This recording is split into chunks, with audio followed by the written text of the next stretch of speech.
दीदी, माँ तो सबकी सीधी ही होती है। भाभी, जरा हमारे पास भी बैठ जाओ। कब से इधर उधर घूम रही हो? चारू अपनी भाभी को टोकते हुए बोली। दीदी, बस छत से कपड़े ले जाऊं, फिर बैठती हूँ। दिव्या सीढ़ियाँ चढ़ते हुए बोली। अरे ले आना, कपड़े कौन से भागे जा रहे हैं? इतने दिनों बाद ननद आई है, ये नहीं कि 2 घड़ी बैठकर हाल चाल पूछ ले। सास ने थोड़ा झिझकते हुए कहा। लेकिन दिव्या फिर भी सरपट छत पर गई और सूखे हुए कपड़े उतार लाई। दीदी, बस अब यहाँ बैठकर कपड़े तह कर लूँगी, नहीं तो एक काम भी हो जाएगा।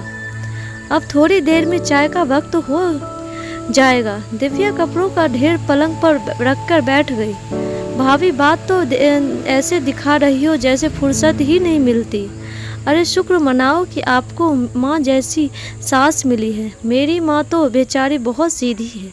अगर मेरी सास की जैसी सास मिल जाती तो आपको पता चलता कि दिन भर ये करो वो करो लगाए रखती है। मजाल है जो 2 घड़ी आराम कर लूँ। चारू मुंह बनाते हुए बोली। ननद की बात सुनकर दिव्या मुस्कुराई। तभी दिव्या के फ़ोन की रिंग बजी तो दिव्या ने देखा उसकी माँ का फ़ोन था।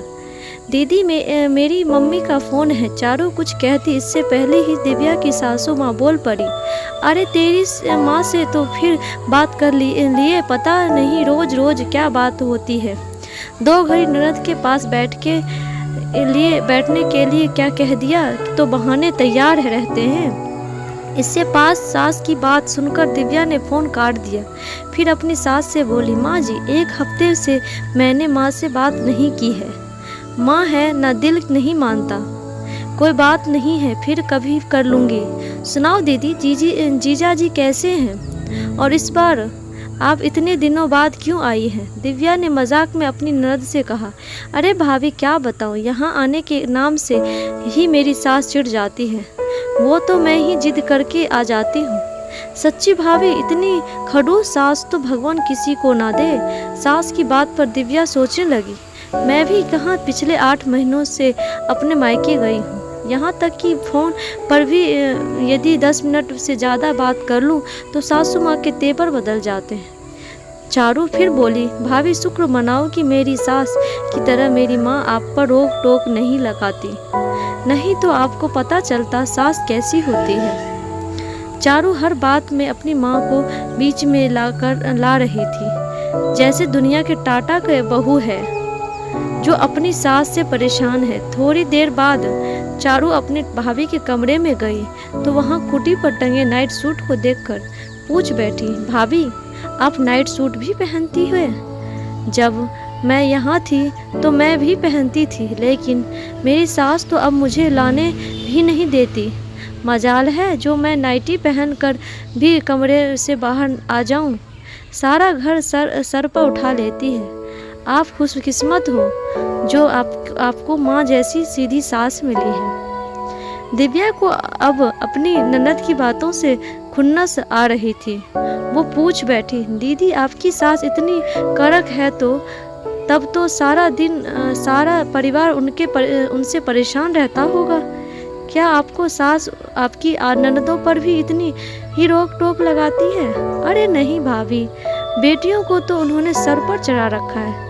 सारी रोक टोक तो मेरे ही ऊपर होती है। बेटियां तो माँ की लाडली है ना, उन्हें भला अपनी माँ से क्या परेशानी होगी? चारू बोली। सही कहा दीदी, माँ तो सबकी सीधी ही होती है, लेकिन सास बनते ही बदल जाती है। पता है दीदी, ये जो नाइट सूट आप देख रही हो ना, वो मैं सिर्फ अपने कमरे में दरवाज़ा बंद करके के बाद पहनती हूँ। और आप जो कहती हो ना कि मैं आपके पास बैठ क्यों नहीं रही हूँ, यदि घर में कोई भी आता है तो माँ जी मुझे वहाँ बैठने नहीं देती है और ना ही मेरे सामने घर परिवार की बात करती है। कहती है कि बहू को घर के भेद देने से बात घर के बाहर निकल जाती है।